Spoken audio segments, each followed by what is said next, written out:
politics of fear and hate are wrong. We love you and politics of compassion but America, and love are right. We are not going back. All right, so I wanted to talk about the book Sold. And there was an event at the Fairhope Library where the author, this is what, back in October? Mm-hmm, probably, yeah. Yeah, that the author came to speak. But this is one of the books that was controversial. Right. And correct me if I'm wrong here, but this is a book that I think young women should especially benefit from reading because it kind of tells them, number one, it educates these young women on the fact that this is a very dangerous place. The world is a very dangerous and dark place.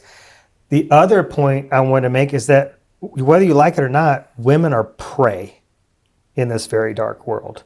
Lets these young women know, like, hey, like there's men out here that want to kidnap you, sell you, slave trade you, all these different things. So Sold by Patricia McCormick is a young adult novel, so that would be in the teen section of your library, not in the children's section. It is a story about a girl who is taken from Nepal and trafficked, and she survives it. In my opinion, given the subject matter, it's incredibly, I would not say that it's incredibly explicit. It's not explicit at all. Is it a hard topic? Yes. Sure. But the most vulnerable demographic to be trafficked are 16 to 24-year-old women and girls. Mm-hmm. So this young adult novel is incredibly appropriate for your teenage daughter. I would say necessary. I think that it's a very important book. And I think that to call it pornography is a very interesting take because, there are legal definitions for these words, right? Yeah. And in order for this to be considered pornography or, you would typically need to pass all 3 points of the Miller test. And one of those points is that it be prurient interest, which means it's supposed to be titillating. It's meant to excite you. And so if people are reading this book and finding it to be pornography, I think that they are revealing something very unflattering and terrible about themselves. This is not meant to be titillating. It's meant to be horrifying. And it's an important story to be told. And again, this book is for young adults. We're talking about high school kids that would typically be reading this book. I guarantee you they have heard they've heard about sex. They know that it exists.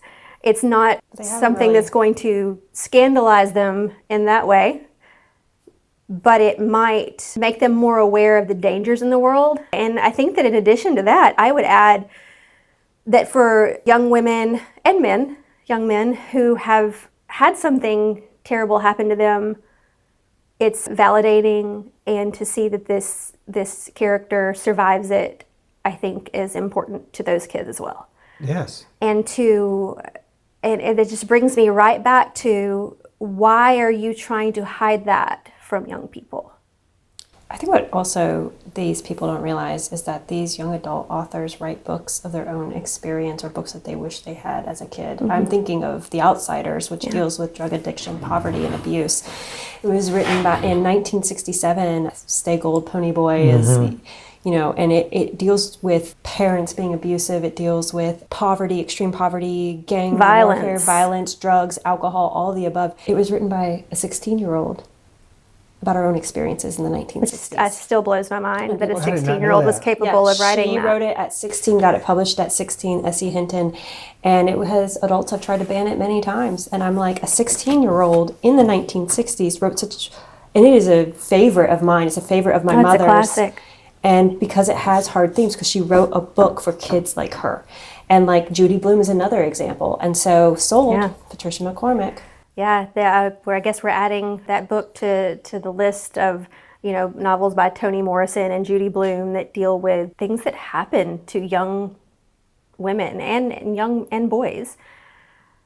And I find it suspicious and alarming that the people who are shouting "protect the children" and calling people groomers are so adamant about taking these materials away from young people, because I have seen over and over again that with these extremists, that every accusation tends to be a confession. Oh my gosh, that's becoming one of my favorite slogans here, or phrases to use, because it's so true. But online, I mean, the right sees the left. These hard right wing folks see the left as the demons, the left as the perverted, the this, that, the other thing, but yet they turn a blind eye to everything. It's like you were wondering, like, why would they want to shield people from these books? Well, there seems to be a concerted effort to shield rich and powerful men who have a taste for young women. Yeah. And so as long as these young women are not from affluent families, they're to be used and thrown away, maybe. I don't know. But there is a whole, you want to talk about like a deep state, like dark web, like a lot of these people that are using this and using these intricate, like, pyramid schemes. They're affluent people with a conservative background or base. Yeah. And I also think, poverty has empowered people. Because I worked as a reporter in rural Alaska, and they dumped the dirty priests in those Alaska Native towns. And if you watch, which created generations of trauma and sexual abuse, and if you watch the movie Spotlight, which is about the Boston Globe busting, we were the first to reveal the Catholic Church abuse of young boys. I encourage everyone to watch that. It's a brilliant use of journalism done well, but it also shows these people grew up Catholic. They weren't liberal or conservative. They grew up Catholic, and they had to report on their own neighbors and priests. Went after the poor boys, the poor Irish boys, the poor immigrant boys. They went after these poor young men, not the rich men, the poor young men, because who was going to speak out for them? And they're so intimidated and scared. And that's, so it is interesting when they say protect the children, because like I said, I grew up in the homeschool world, and children are used as political pawns, and protect the children is the favorite crowd, because we all agree we want children to be safe and fed and cared for. I think every single person in this room, every single person on every political aisle agree that we want children to be safe, warm, fed, cared for, all their needs met. Why can't we agree that children don't need to be exploited for labor? Why can't we agree that children should have access to healthy foods instead of processed foods? Or food in general. Or food in general. Food, period. Why can't we agree that kids should have access to ability to earn a good paying job? I'm not talking college, I'm talking apprenticeship. It costs a lot of money to go to a community college just to earn a certificate, so that you can have access to a job to provide for yourself and your family. Let's talk about healthcare and childcare that we want kids to be able to access to. But we're going to say protect the children from books that talk about LGBTQ families. Yeah, and it's insane to me that this is what we're having to spend our time on when the literacy rates are low and dropping, when STD rates and teen pregnancy are rising, when children are going hungry at greater rates, because I can tell you that's happening. Yeah, I think the average salary for a family in Coleman might be $40,000 to $50,000 a year. For a family. For a family. They can't. And they make too much to access any kind of help. And I can tell you, talking to people at my local food pantries and everything, that they're so strained, they're stretching every dollar they can get, and people are showing up hungrier than ever. And where is the focus of the chair of the Alabama GOP?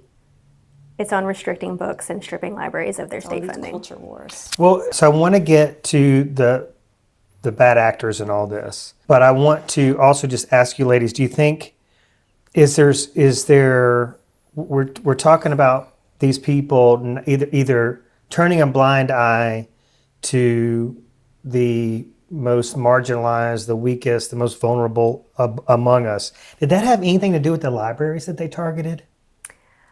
I think they miscalculated when they made Fairhope their first target. I think that they were counting on being able to push and bully that library into caving, and I think that they saw it kind of as a game of chicken, that they would win and that they wouldn't have to actually make a decision because they counted on Fairhope caving and moving the books. Mm-hmm. It didn't work out that way. When they suspended their state funding quickly, that very day, we said, well, we will start a fundraiser. I think we started it hopeful and believing that we could do it, but we didn't know that we were going to do it in less than a week. Oh my goodness, the response, people were just across the state, were just furious. Every library helped us set up the website by which people could donate, and donations came pouring in from all over the state, about 70-something% of them within the state, but we did have some come from out of the state. People all over the country were outraged, but over half of it came from Fairhope and the surrounding areas. Wasn't it like 70%? Yeah, 70%? and so I think that speaks volumes as to how the citizens of Alabama actually feel about this. And Susan Britt said this week, this is the people saying enough. You're not going to control our libraries. They put their money where their mouth was, and they sent Fairhope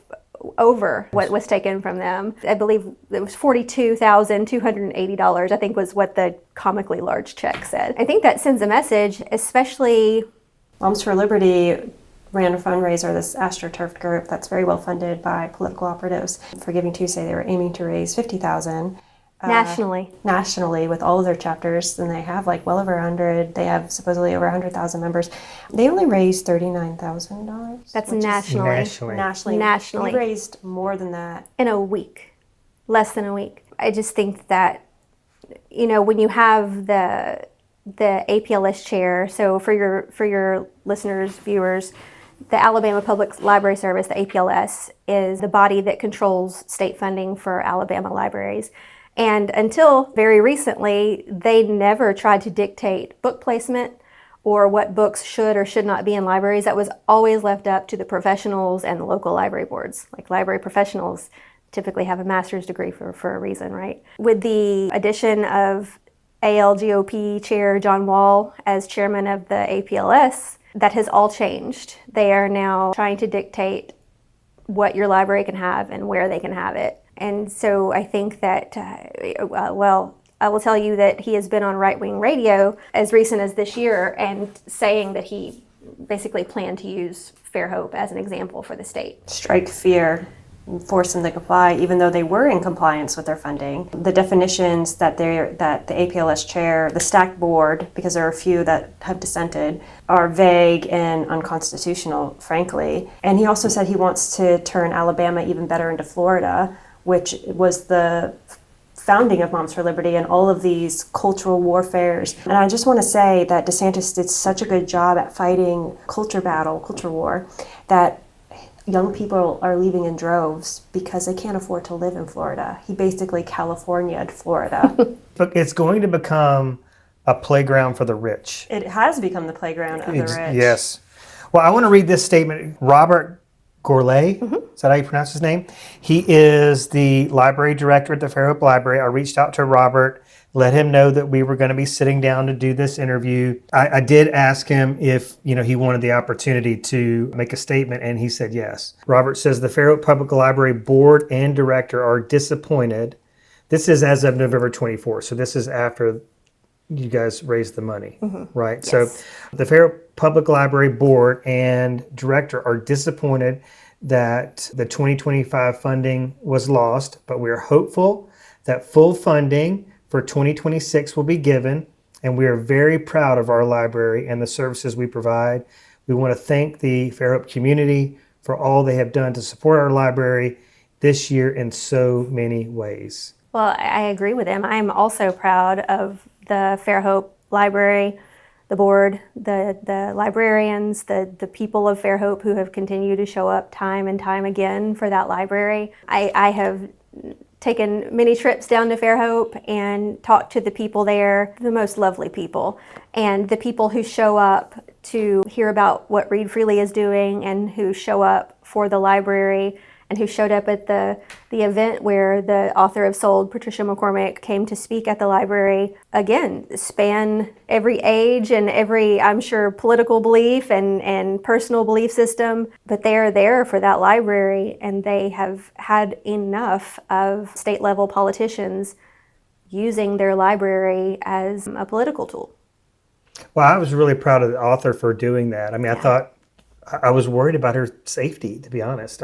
Well, I think that this is a good time to kind of tell people that yes, there is a group of those extremists out there. They are very loud. They're so loud that it makes it seem like there's so many of them, and there just really are not. I will tell you that even if you look at, like we were just talking about the fundraiser, Moms for Liberty nationally in their latest fundraiser couldn't even meet their $50,000 goal. The people who supported the Fair Hope Library and Read Freely raised that much in a week. Or close to that much. Or close to that much. And when you look at, membership on our social media, you can look at Clean Up Alabama, and they have 300 and something members. We have well over 3,000 members.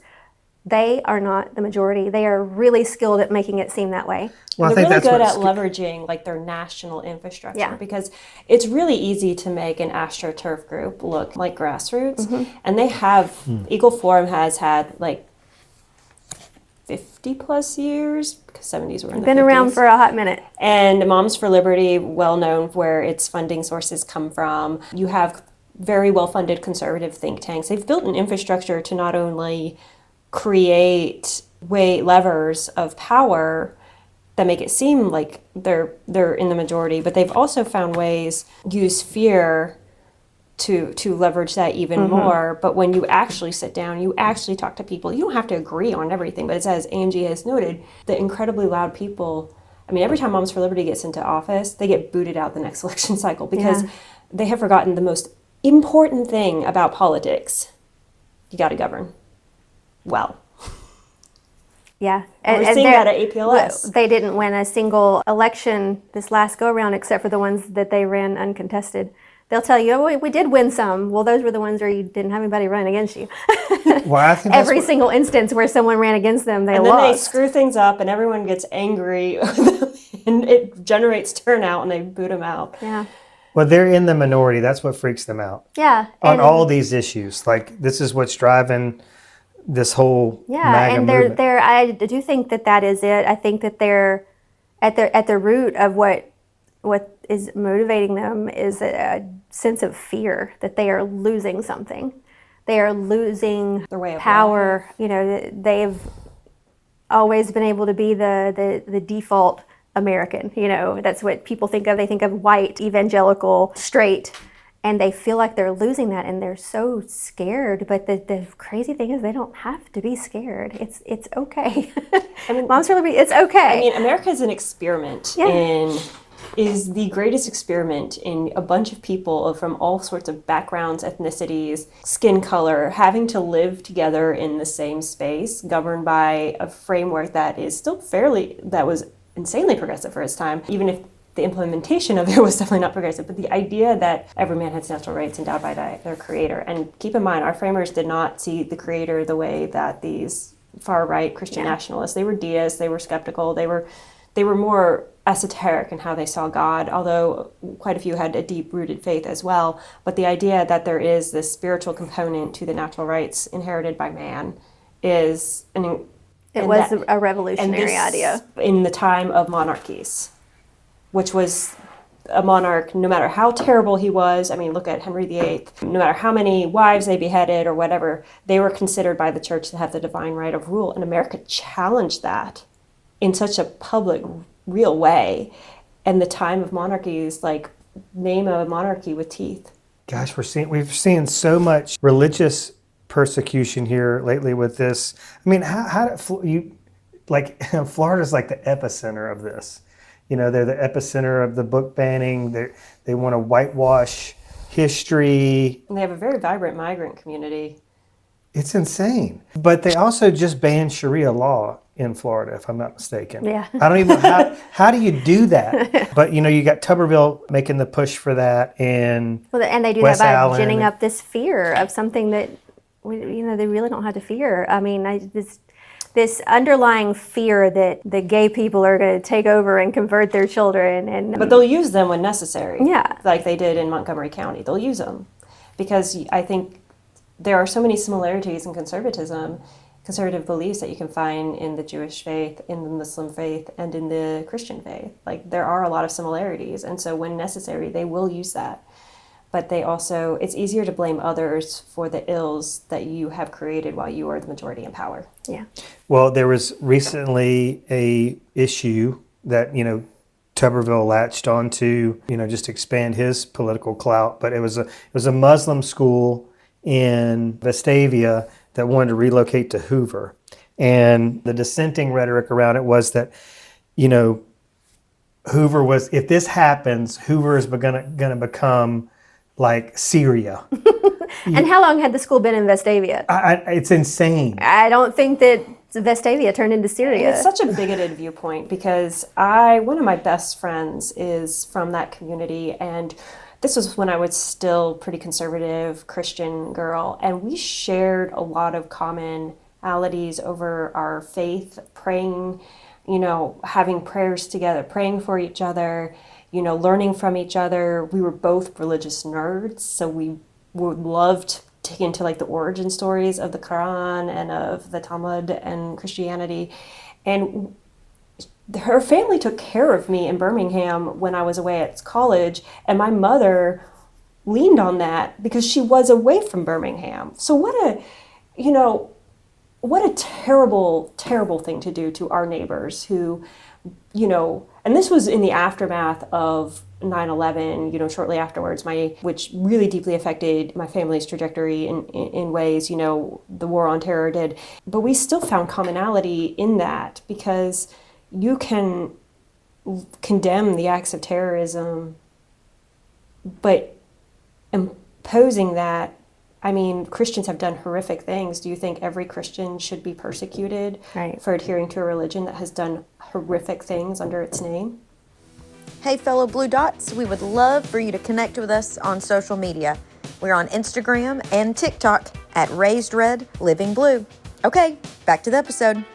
So what is the Student Eagles of Coleman? Eagle Forum is a very present influence in a lot of kids' lives.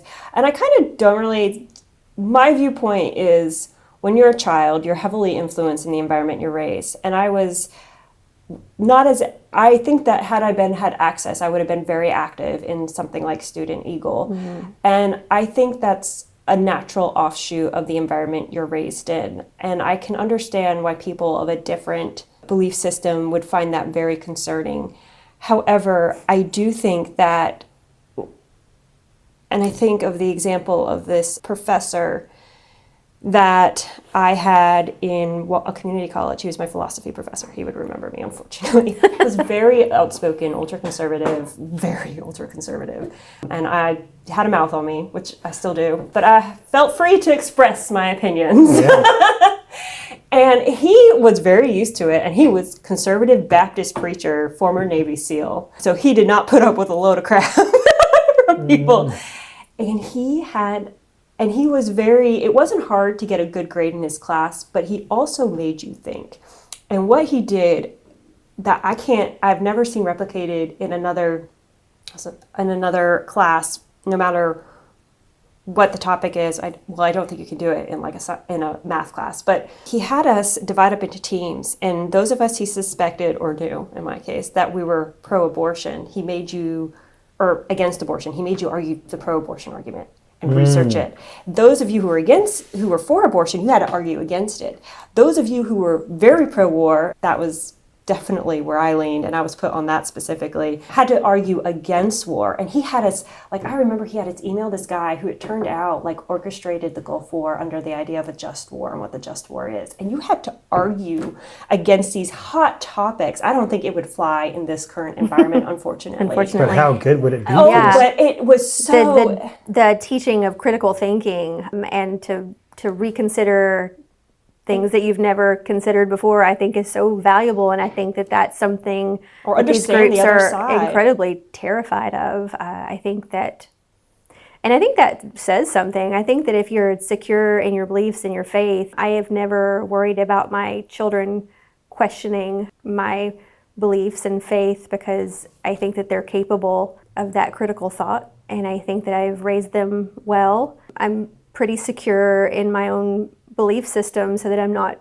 threatened by the idea that they might question it or have questions about it or have difficult conversations about it. So I just think when I think about these groups and what motivates them, I always come back to that, just the fear and the people behind it aren't motivated by fear. They are motivated by power, but they are their foot soldiers, and the people that they have out doing the dirty work for them are so fearful. And I wonder, what is it like to live your life so afraid of everything that you feel this need to force everyone else to kind of validate you. What happened to free will? Well, I would also right. I would also argue in regards to the student, Eagle chapter, I would hope that you can have one day, obviously it's unsafe to do it now, but if you're going to have a chapter like this, and you have to have a chapter like an LGBTQ club or something for students who have different views, we do have a PFLAG chapter in Coleman. And I am, with students, you can't escape the upbringing or the belief system of your parents necessarily, but a lot of them, especially those of us who've grown up or have been affiliated with, even if, like, at one point I was so much more conservative than my mother and my father. My mother was We're going to get into that. But We're getting into that for sure. You eventually grow if you're willing to grow, and if you're willing to have your ideas challenged by like a former Baptist preacher, former Navy SEAL who decides, okay, you're pro-war, you're going to and I'm like, me? Are you against war? Are you kidding? But you have to be willing to, when you get older, to be hungry to have the ideas challenged. And what that class, because I took them twice because I'm a masochist. But to me, I think of that class all the time. And of course, all the elites from both sides of the aisle will be like, oh, you went to community college? That was the most profound class that challenged how I approach life and made me like view ideas and think about them, and like gave me the ability. And he took us seriously too. He took us seriously. He didn't mock us.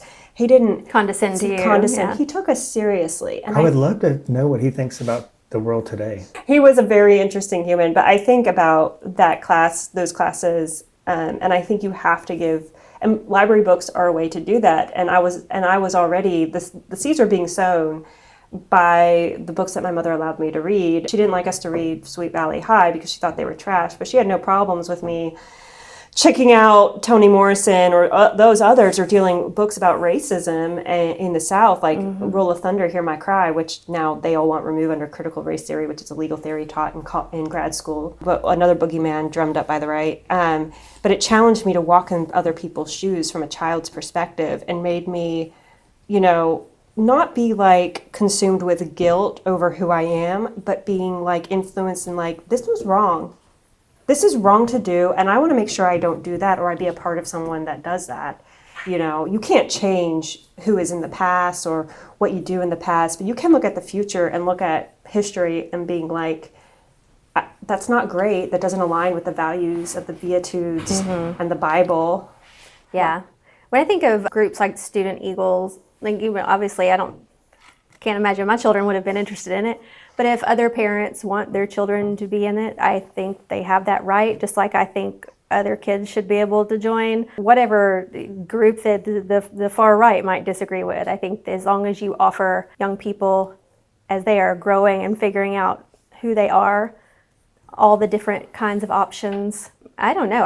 Maybe I just have more faith in their children than they do themselves. But I think that when kids are given the opportunity to think critically for themselves and explore and be curious. Yeah, be curious and read and figure out who they are and what they believe. I have a lot of faith in the younger generation, and I think that it's interesting that they are so afraid of their children learning of any other way to be. Well, and that's not necessarily fear of every conservative parent. I know I sound like I'm but like I live in such a conservative, and these are my neighbors. These are people I commune with. These are people who take care of me. One person who is very conservative, but we agreed on principle, the idea of what books should be in the children's section. Maybe not the substance of it, but on principle, the idea. She has one of the most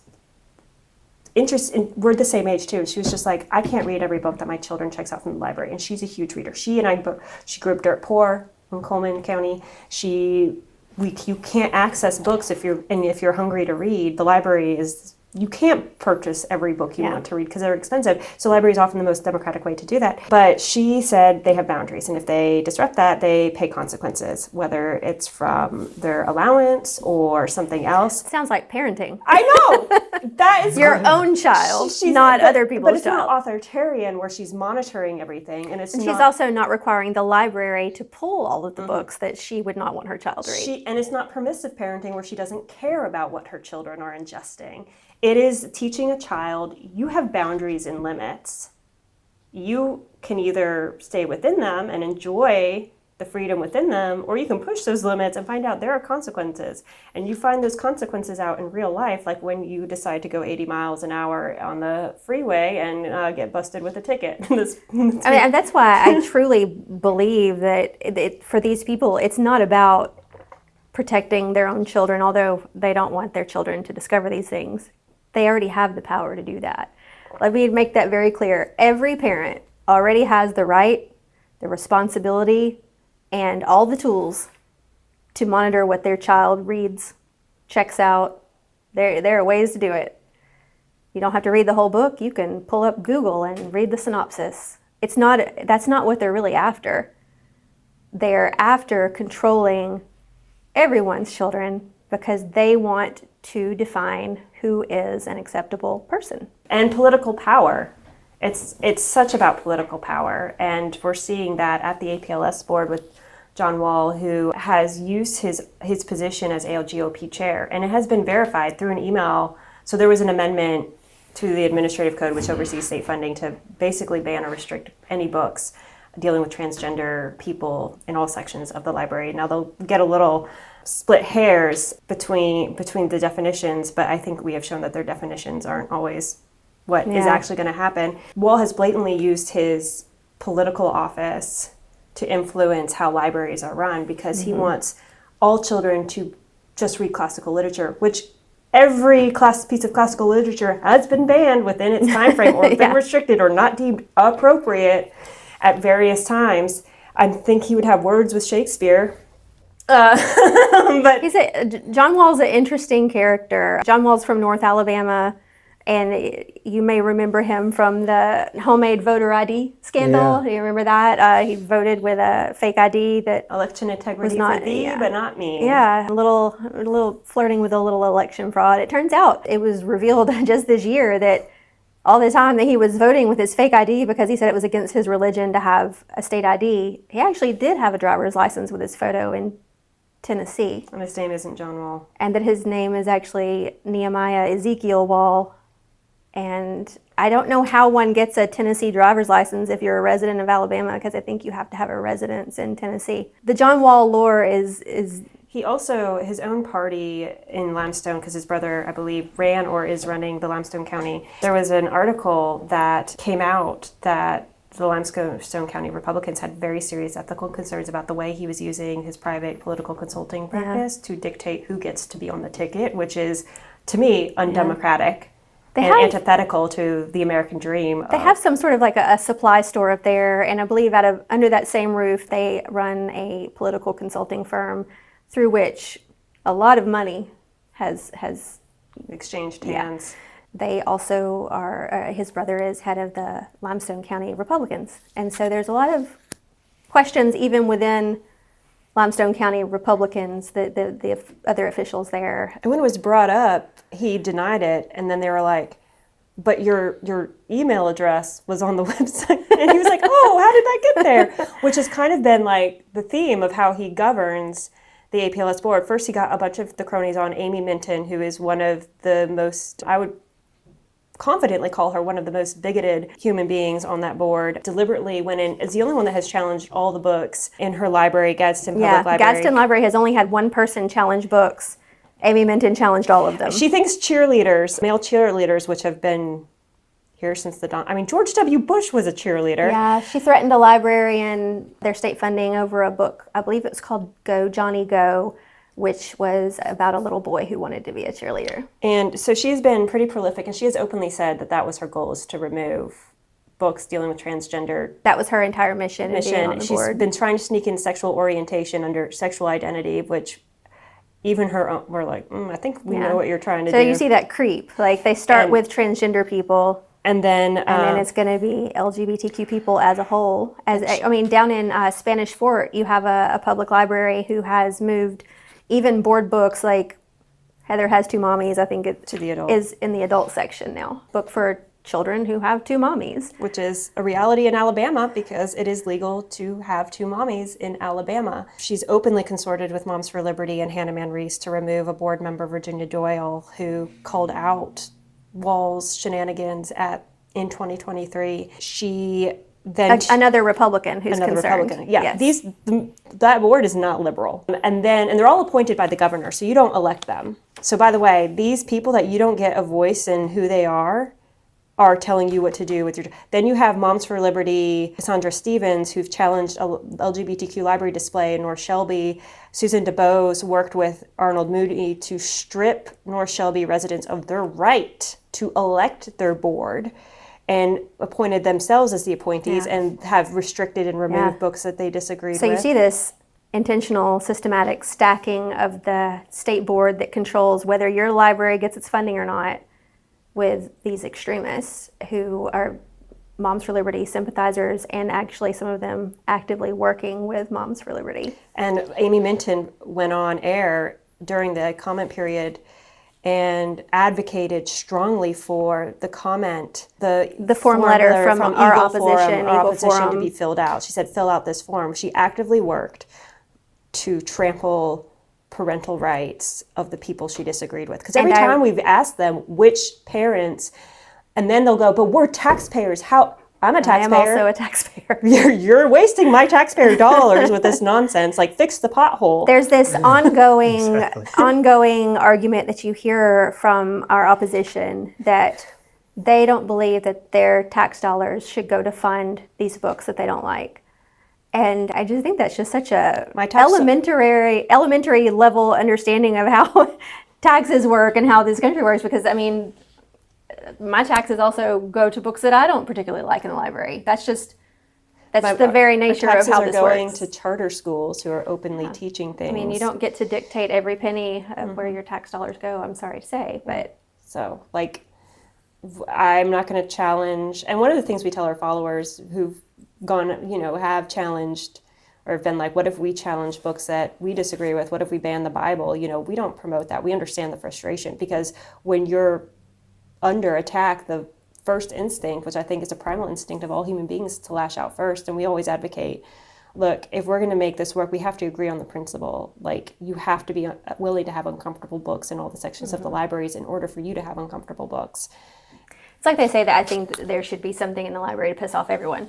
Because if you have a library full of books that only you agree with, you don't really have much of a library. But the issue with the APLS board is they're incompetent. I've run out of words to describe it. I'm like, I could go through all the usual, but I'm like, the sheer incompetence and the inability to govern well.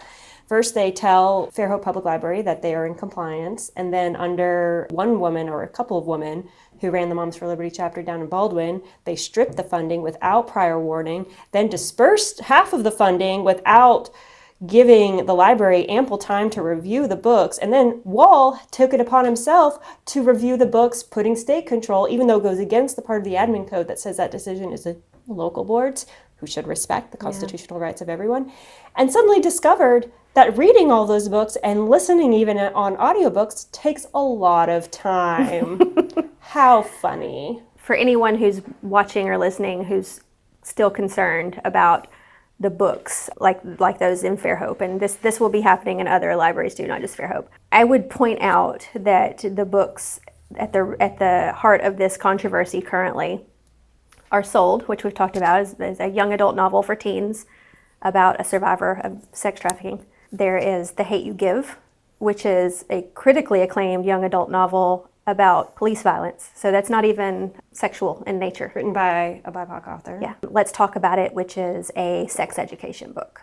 So when you hear that the big bad librarians down in Fairhope, which I question why anyone would find that believable, are offering pornography and obscene content to your child, I'm telling you the books that are in question And I would encourage you to read them for yourself. Like, don't take Moms for Liberty's word for it. Don't take my word for it. Pick them up and read them. If you're so concerned about the books that you're willing to support stripping a public library of its funding, I think that you have a duty to read the whole book.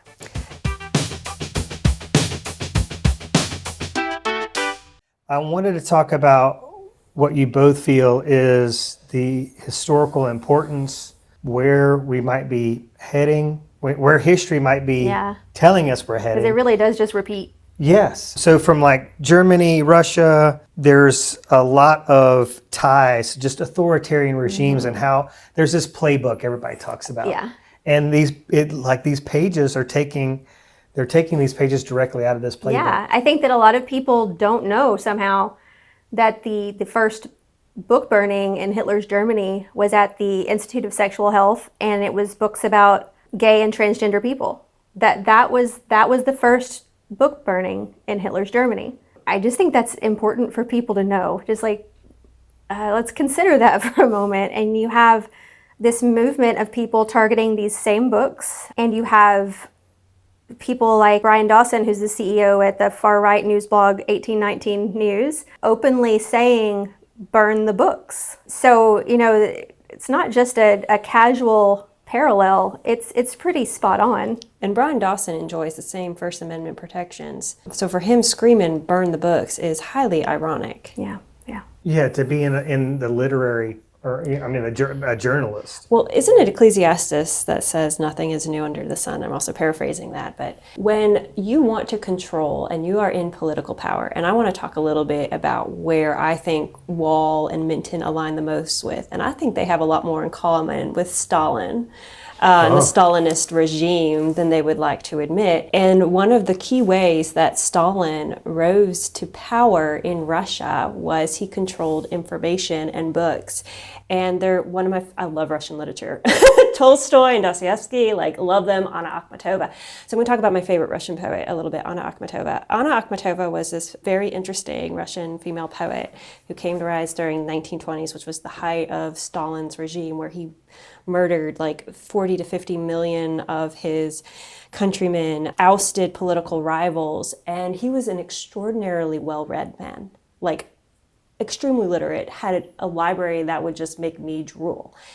And he was extraordinarily excellent at making sure no one else had access to those same books that he himself decided he had the right to have access to.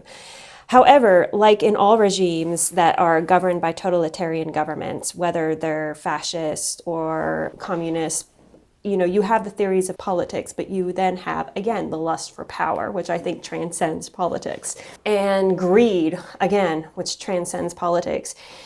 And especially if you have grown up without power and greed, those are such seductive, powerful forces. And many times people will do things not because they want money, but because they want power, which gives control over their lives.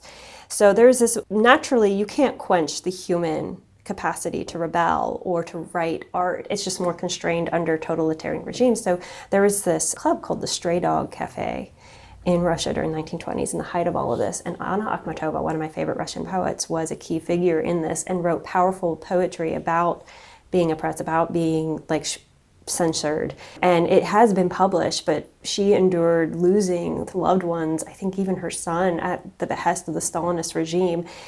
And again, one of the ways to control a population and bend them toward their will is through fear and censorship. And you can say, you can write a book, but you have to write it this way. Oh, you can access a book, I dare you, but you're going to die for it. And so you've seen this in other regimes to a lesser scale too. And so one of the most profound ideas of America that contrasts it so much with these totalitarian regimes is the fact, and we still have a history of censorship. The Jim Crow era, they did the exact same thing. In fact, Hitler was inspired. It's so interesting because Hitler and Dietrich Bonhoeffer, who come from the same country, were both inspired by the Jim Crow in totally different ways. Hitler saw in it laws to oppress and murder people, seeing what was going on in the South, whereas Dietrich Bonhoeffer saw it as a pathway to equality and dignity and social justice, essentially under the Christian faith, and why he rebelled against the Hitler regime. But when you have, it can be Mussolini, it can be fascism, it can be anytime you have a political system designed to favor a few, designed to oppress people, designed to censor people and be a totalitarian regime, then how can you really call yourself someone for the First Amendment, for freedom? And so I think that that's where Wall and Minton and the people and Moms for Liberty and Clean Up Alabama are more aligned with. Because like Hannah Manry said, if it were up to me, nearly everything would be removed. Dawson, burn the books, burn the freaking books. Wall, I want to make sure no child runs through the library and is harmed by a book. Which one? Shakespeare, who has quite a bit to talk about, like bodiness and brothels and whores and cross-dressing. Has anyone read The Twelfth Night? Hello, y'all. I do not think that man thought Viola was a woman when he fell in love with her. I can assure you the people challenging these books have read none of those. But probably engage in those behaviors. And here's the hilarious thing. Amy Minton goes after cheerleaders, and I'm like, effeminate young men played the female roles in the 1600 Globe Theater. You can't tell me there wasn't hanky-panky going on there under King James I. It's insanity that people won't learn the lesson. They won't learn the lesson. We just keep having to repeat it. There is nothing new under the sun. Really not. And so I think that when you, and as an American, and decide to use your political power to censor ideas and materials, and it is hard because my mom could argue with me. She goes, well, you don't listen to what I say and my ideas. And I'm like, well, the reverse is also true.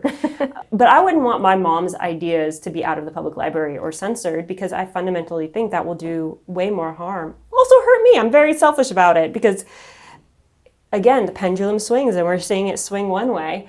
And I think having more in common with those totalitarian regimes and going after the books first is the easiest way. And they don't go after the politically powerful, because the first people that he sent to concentration camps were their rivals. That Hitler sent to concentration camps, same with Stalin. The first thing you do, you also go after the professors, the literate, the journalists. I worked as a journalist for a number of years. And I had good relationships in DC on both sides of the aisle during the first Trump administration because I took very seriously my role to genuinely listen. I was a nerd. I was very curious. And also, like, not every economic idea or, like, there's a lot of again, principles. We can agree on principles. There's overlapping ideas, I think, in creating networks to benefit people. I just think that gets lost in the rage bait. But when you align with that and going after books first and then going after the people in those books or going after people who write the books or ban or do everything to make them lose jobs or anything, you create the circumstances of a power vacuum that enables a rise of a tyrant who will go after you next.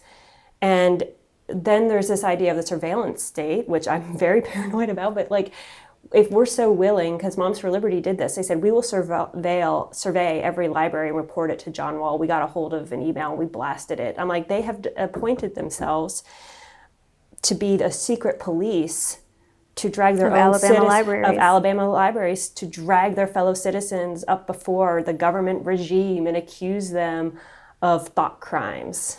And I think, like, maybe for some people that sounds like hyperbole, but we have the email. If you look back at the last legislative session, I'm amazed that a lot of people still don't know this because this has kind of taken over my life, but we had a bill that was proposed, HB 6, that we were calling the Jail the Librarians bill, and we expect to see that back this next session, which starts January 13th. It's been back twice. Yeah. This bill, the way this bill was written, any of these extremists could have taken any book from your library to your library director and say, this is propaganda, it's indoctrination, I want it removed. Your librarian, under obscenity. Right. They didn't have to give a reason. No. Your librarian would then, I believe it was 10 days to review the book and an additional 5, let the complainant know their decision.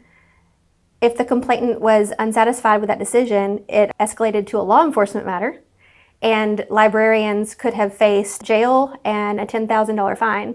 There was no mechanism by which a librarian could defend the book. If the complainant was unsatisfied, it could be escalated to law enforcement. So now you're going to have librarians investigated, fined, and possibly jailed. And I know that sounds crazy. It is crazy, but it's also very real. Because they keep bringing the bill back. What's the bill number? It was HB4. I haven't seen it pre-filed yet, but I have been told by very reliable sources It'll be back. It'll be back. And the thing is that they're weaponizing the legal system through lawsuits, through this, to one, there's two ways to weaponize the legal system: actually get a ruling from the Supreme Court; two, drain the institution of funds or threaten them with funding that they don't have, no help whatsoever, to force them to self-censor and censor themselves. And that's a very real threat. And so now you have librarians, who told you this, forced to choose between the Constitution and serving their communities, but deprive their community members of rights. I believe her exact words were, "I'm having to choose between the Constitution and my state funding."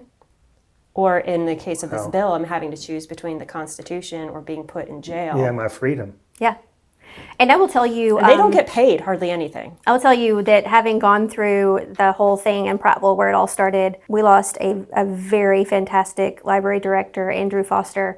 I have no doubt if this bill had been in place, if this law had been in place, that they would have enforced it to the nth degree. Yeah, he would have jailed. Yeah, and they would have relished it. Yes, and that is just the. And so people always think when we read his, I mean, as a young child, Hunger Games, like, I will be on the resistance, I will be on the side of the defenders. And you're like, how could this have happened? We will never let this happen again. Well, it happens. And it's very slow. It's very insidious. It creeps in. It's like a little bit of this, a little bit of this. And again, as this very conservative guy told me, he was like, if we can't agree on principle, if we give up our safety for our rights, then we don't deserve either. Yeah. Hey, fellow Blue Dots, don't forget you can find all of our episodes on Apple Podcasts, Spotify, and YouTube. Please hit that subscribe button, and we would love a review. Okay, now back to the episode. I tell you, the more I hear you ladies talk, the more frightened I get about a Tuberville governorship. Yeah. Just because he's like such a rubber stamper, would just anything...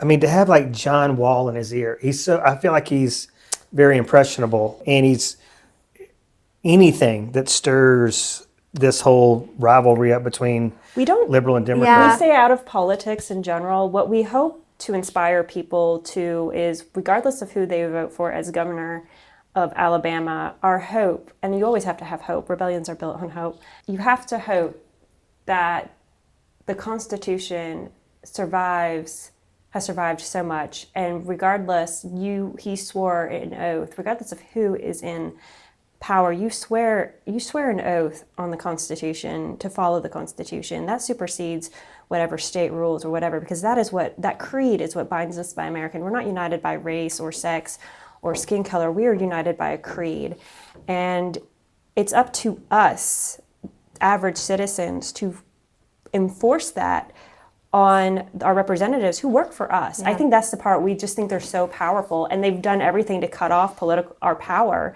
by making it harder for us to go down to Montgomery, by making it harder for us to submit comments, like so many little ways, and you have to work harder. But it's up to us as average citizens to say, hey, you Democrat, hey, you Republican, hey, you Democratic Socialist, you're still beholden. You swore an oath to this document that guides all of us. We're going to make sure you uphold that oath. Yeah.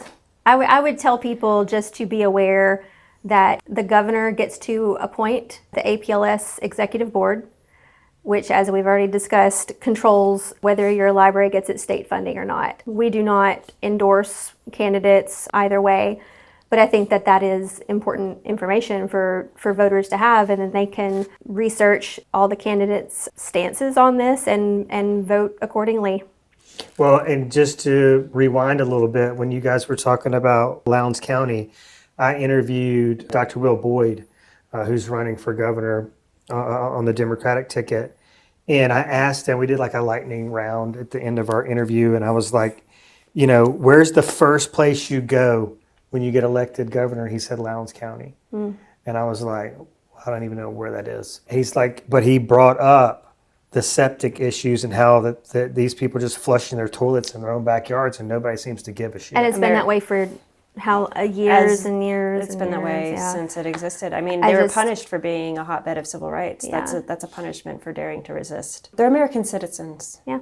And I lived out in rural Alaska and in Alaska Native communities, and we let our American citizens, our fellow Americans, many of whom serve in our military at far higher rates, definitely higher rates than the wealthy, that appear to enjoy their power. We let them live in subpar conditions, and we're supposedly one of the wealthiest countries in the world. And we let that happen. We don't fight for a fellow American citizen to have septic. Yeah. It's crazy. All right, so I want to talk about, we should have, this is my bad, but I always like to start the podcast off with talking about your personal Raised Red, Living Blue story. And you have said at least twice that you were like hardcore conservative growing up. Oh, yeah. Homeschool girl. I put the red in Republican. You cannot throw anything at me. There's some things that Moms for Liberty says, and I was like, I was definitely more conservative than you. So tell us about like your conservative household and then your evolution. It sounds like reading and education and exposure were the ways that you started to change your belief system, but unpack all this for us. It sounds fascinating.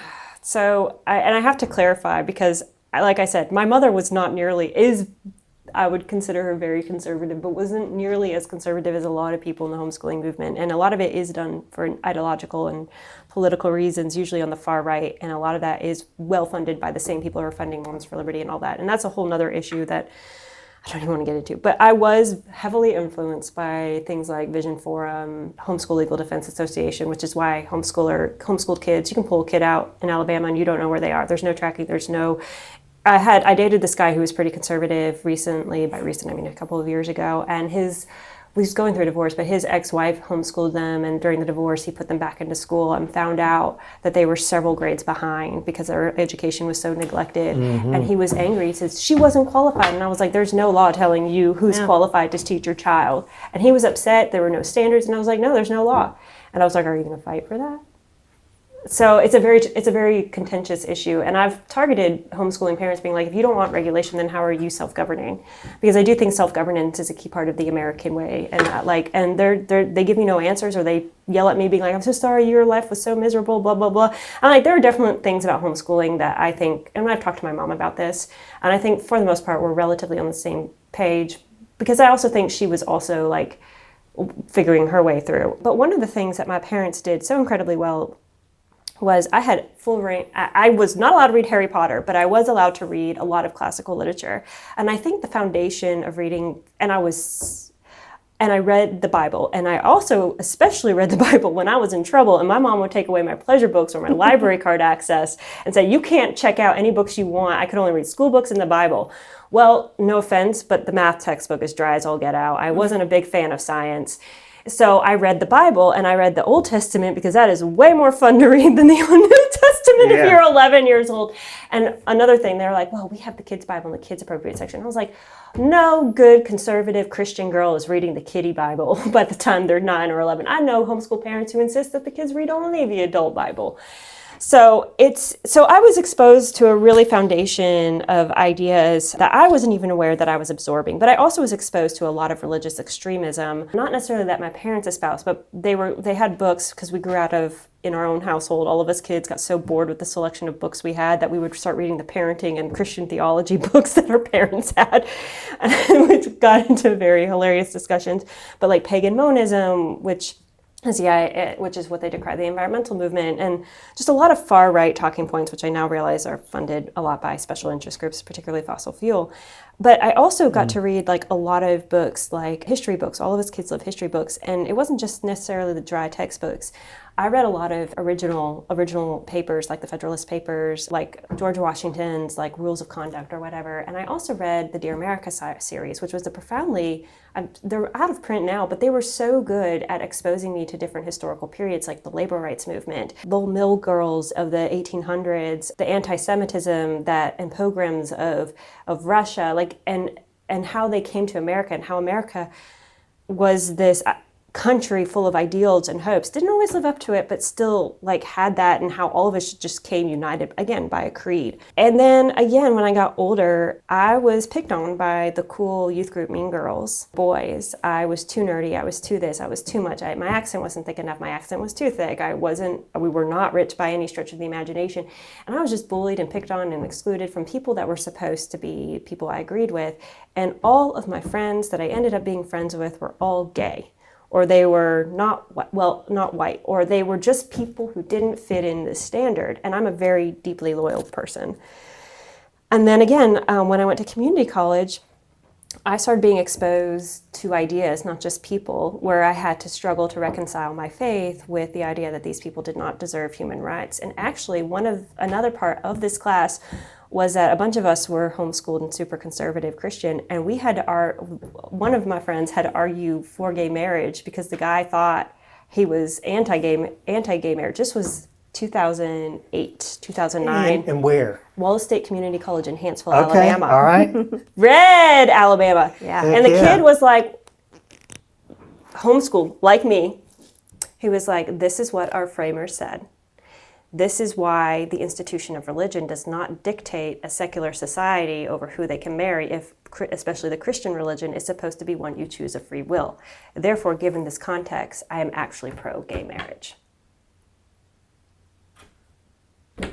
And that's how we homeschooled kids, a lot of us were trained to think. That's why you're seeing a lot of homeschooled kids deconstruct, is because we're like, well, if you apply this and you read this, and we're not reading the literature that these people want to ban, we're reading the actual literature they think is classic literature, right? And so I'm reading Tolstoy, and I'm young, I'm reading Toni Morrison, which, I did read The Bluest Eye as a teenager. That was not the book that traumatized me. That was a Mary Higgins Clark book my mom let me read about a murder. My sister and I were like, we should not have read that. But she's psychological. She's not gory, but it was master of psychological horror, which is why I don't do that kind of stuff. But I was allowed to read so much foundational literature and classic literature. I read Shakespeare, I read Jack London, I read John Steinbeck, I tried to read Ernest Hemingway, admire his writing style, just never particularly liked the guy or his story. Loved John Steinbeck. I read Witch of Blackboard Pond. I read so much young adult fiction that was truly foundational pieces. I was just this curious kid, and all that built up to seeing the world and understanding, I think, the idea of human psychology and human nature as much more complex. And I think that was just shaped a lot of the foundation, so that when my ideas were challenged, or when I had to read other things, or I started making friends with people who are not like me, I started thinking, well, XYZ doesn't equal C, could be D. How am I supposed to understand this? And then working in journalism, I think, was the final nail in the coffin. 2016 I just could not understand why so many people I loved and adored, who shaped the moral person I am today, would vote for a man that was so like the evil kings of the Bible. And I think that turned me away. Now, I just want it clear that I think anyone who talks to me knows I swing pretty left, but I am not beholden to a party or a politician, because they are not gods. They should not be put on a pedestal. They are tools to achieve a world that we should all just be able to sit in a picnic and not worry about going hungry or something like that. But I saw that the progressive values tended to align with more, and I deliberately put myself in situations where I would be challenged. I moved to rural Alaska, which shaped so much of how I saw how our government neglected American citizens who have political rights under our Constitution. I had friends who grew up in Mississippi and Louisiana that when the help came out, that has a very complex relationship with, and I can't speak for the Black community, but I do have friends who've both hated it, but other friends that were like, hey, that was my grandmother, and they sat me down and had me watch Root, the miniseries. And so they just exposed me, and because I cared about them. And so it just made me evolve and deconstruct. But I also, because I did grow up with such a strong foundation of our founding documents, of our framing documents, but I also have strong relationships with communities who challenged me, both as, as a white person, because we have blood quantums in Native reservations to dilute the political power of the group that came before us. We had blood quantums for Black people. We did divide things by race, and the generational trauma of that rings so strong today. And you have conservative far-right voices being like, my family survived communism, my grandfather, this is why socialism is bad. And I'm like, that your generational trauma being thrown into a gulag and all that is terrible. How can you not see that the Black Americans and the Native Americans have the same generational trauma in their own country, or brought here? You're saying the same things. I think and our country did that to them. So and I think it just made me more impassioned to fight for a world where people can have the freedom to make choices and not have to lose their jobs or their lives or something like that. And I do think, in my earnestness, I overcorrected in some ways, but I also think that I have a tendency to be very forceful. And I think now that I'm in my 30s, like this fight has taught me the wisdom of living in a community where the majority vote differently from me, but I have to find the principle that we agree on. I have to find ways to talk to them. Some people would say that self-censorship. Yes, I had to do that my entire life in various ways, but I consider it, okay, where can I come together and create a life, because I see them as valuable human beings who deserve the same kind of safety as people they might not think deserve it. Well, the way I see it right now is that we're like the adults in the room. Like they don't really realize what they're supporting, what they're voting for, what the future could hold. Like one of the basic things I try to find common ground in community with people on is the freaking air we breathe. Like that should be like so non-political, non-partisan. But it is. It is so. I'm like, don't you want clean air? Don't you want, that your great grandkids get to experience like a species of bird or whatever, or fish, or get to see, hell, I can remember I fell in love with like the ocean when my parents took me to like the Caribbean to snorkel and all the colors. Well, I take my kids now, everything's brown. I became an environmental reporter not because of pagan monism or like hippie beliefs, but because I walked out in my backwoods and saw the loggers slash and burn an entire forest, and all of us kids grieved. We didn't know what we were grieving, but we were grieving the death of our natural world. And we watched slash pine, and yeah. That's heavy. All right, let's dumb it down a little bit. Good Lord. She makes me feel like I need to go back to school. Go do some reading. Yeah, I need to get on. have a whole list of books. We're going to have her make a list before we leave. So I want to see, hear how Thanksgiving was. We're not too far removed from Thanksgiving holiday. What is it like inside, the walls of a family gathering at your house? Like, are you the black sheep that swings left, or are there some, have other things kind of softened? Well, I'm the black sheep. My family's a pretty raucous, argumentative family. Like I was just accused by a friend, my dating life. She was like, "You love confrontation and conflict. Like your whole family. We see an argument, and where other people would be like, I'm going to shut down and keep the peace. We're like, give me more." So we're a very argumentative, loud family, and we're pretty feisty family. I think a holiday with her family would make me cry. Honestly, I think I would cry. And half the time, to be a fly on the wall. I have gotten into horrific political arguments, some of which I regret with my family, and vice versa as well. And I think being in my 30s, I've been able to reset and like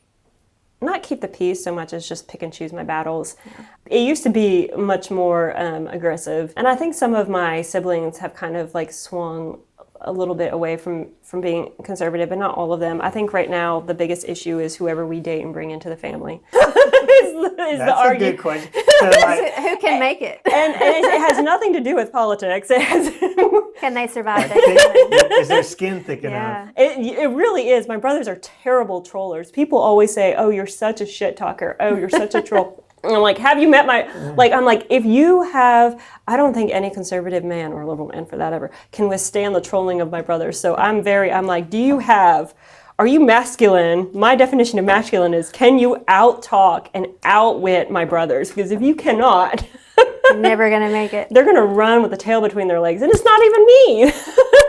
So your dating criteria, could you see yourself being in a serious long-term committed relationship with somebody who is like ultra conservative? Oh no, I think that ship has sailed. I think that I just have a really strong set of political and moral values that I think it will just be easier for me to find someone who's more aligned.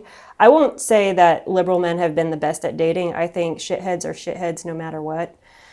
They transcend political boundaries. Yeah. Assholes span the political spectrum. There's no political or gender identity or sexual orientation monopoly on being an asshole. But I think that I have a set of core values that I think I adhere to, and I think someone who is liberal or more progressive is going to be more compatible with me. But that said, like I said, my neighbors, I have conservative men in my life that I value. And, you know, those would also be my brothers as well to an extent. And so I am a very loyal friend, and I do have friends that are conservative, some even ultra conservative, and I haven't disowned those friendships because of politics, because a lot of times they saw me when I was 18, 19 and going through like some of the roughest crap, and they were there for me. And I think we just make it like a policy to maybe talk politics, maybe not. And I've gotten more mature about that. I think in your 20s, you're just figuring so many things out and setting everything on fire because you're so earnest.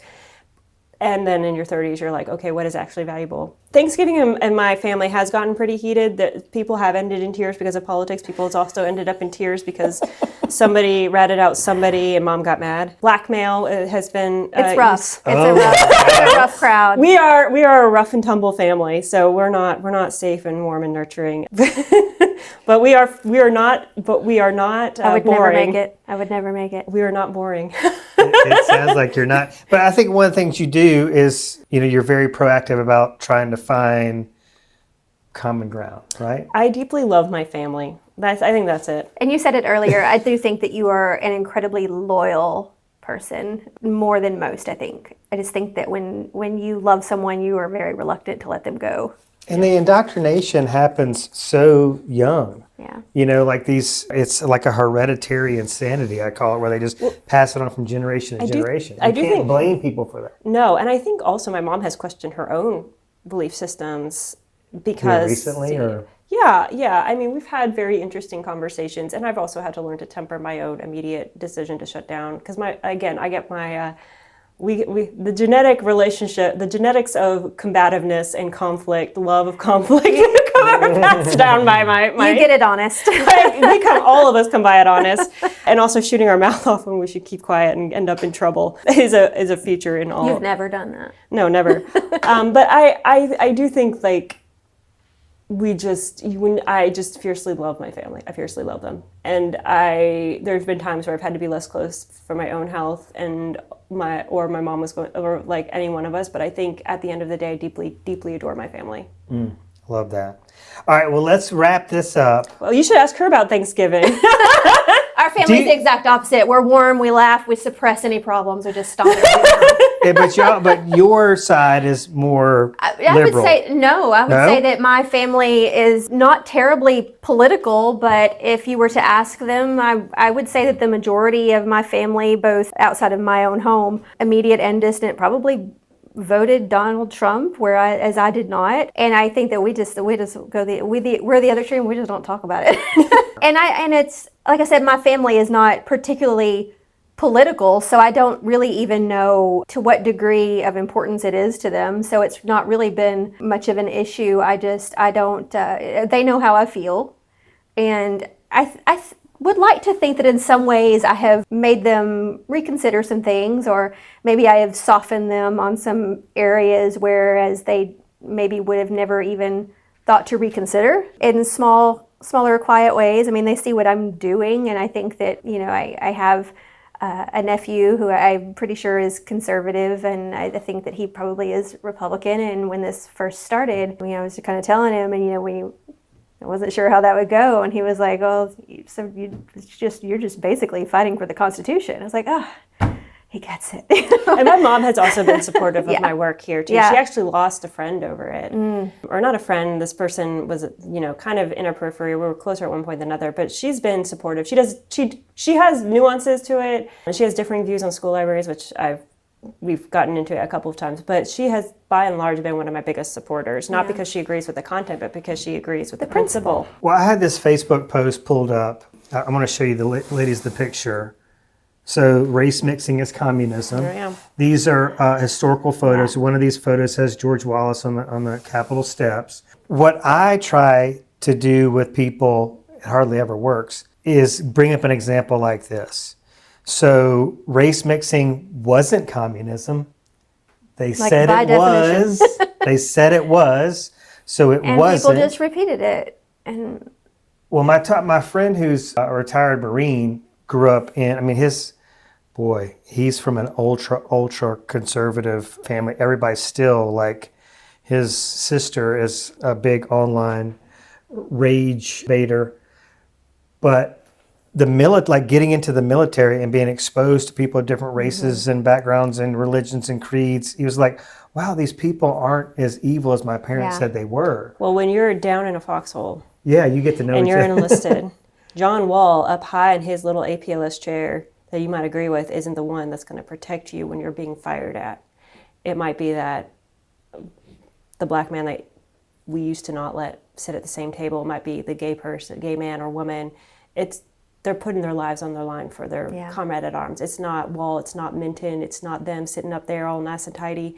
I think that nails it. That exposure to different people is transformative, and that's why they are trying to shut it down. Yeah, you heard Krysti say exposure several times when she was describing like her family dynamic, and it's a word we use on this podcast all the time. Well, all right, so before we close, we desperately need to discuss how we can support you ladies. How does Read Freely Alabama, how can people get involved? What do you need? Yeah, so go to our website, sign up to be a member. It's readfreelyalabama.org. Sign up for our newsletter so that you can stay very plugged in, especially as we move into the new legislative session. We will have some action items for you. We will tell you how you can show up, plug into what's happening at the APLS. We will, as that develops, have action items for you there. We just need people to be very aware as all of this changes, because over this next year, it's yet to be seen what will happen. Will the bill pass? It certainly will show up. Will it pass? I hope not. And the last two legislative sessions, I really do think that Read Freely membership has been key in mobilizing and defeating those bills. So we need every person to come join us, be plugged in, and we say we're ready for you to get to work. It doesn't have to be like this has become a full-time job for me, an unpaid full-time job. But it's an unpaid full-time second job. It can be something as simple as sending an email when it's time to do so, or making a phone call when it's time to do so, mailing in a postcard when it's time to do so. And we try to make that as easy as possible for everyone. I know that everyone's busy, but it's still so important, and we just need people to follow through with that. And this, for many people, it's their first time that they've engaged with their lawmakers and learned that they do have a voice. And I can definitely say with my representatives, my state, obviously we would be on opposite sides of the political spectrum, but with the ones that I've talked to, I've always had a really good conversation with them. And I think it's just good, even if you don't, to continue engaging with your lawmakers, because they do represent you. You are their constituent. They are paid by your tax dollars to represent you. Yeah. So you put them to work, and you're not going to get everything you want. But I think, again, if we can agree on principle and engage and talk and speak up, even when you're exhausted, democracy is hard work. Yeah. Do it. Yeah. We can help you know if there's anything going on in your local library so that you can show up there. If you've never spoken in front of a board, library board, city council, we can help you with that. We can help you prepare and feel more comfortable with it. We can teach you how to file a public records request. Yeah. If you think something hinky's happening and you want to know more, file that public records request, and you can see what, if anything's being hidden that you need to know about. We're teaching you the civic education that our schools are not, apparently. Exactly. I do think that it's just another way in which this library issue has been. It's full of opportunities for people to get more involved civically. We've had people who have jumped in to the Read Freely work and then decided that they wanted to run for some sort of office. There's a lot of opportunity to not only just fight for your library, but kind of learn about your municipality and the political process. We're pretty fun to be around. I think we are. I've had a blast. Well, I really have enjoyed this so much. I thank y'all for taking the time to travel here and sit down for like 3 hours and talk like 20 about minutes. this. Yeah. And I can't wait till our paths cross again. I can't Hopefully wait. soon. Thank you so much. Yes. Thank you so much. We had a great time. Yeah, thanks for having us.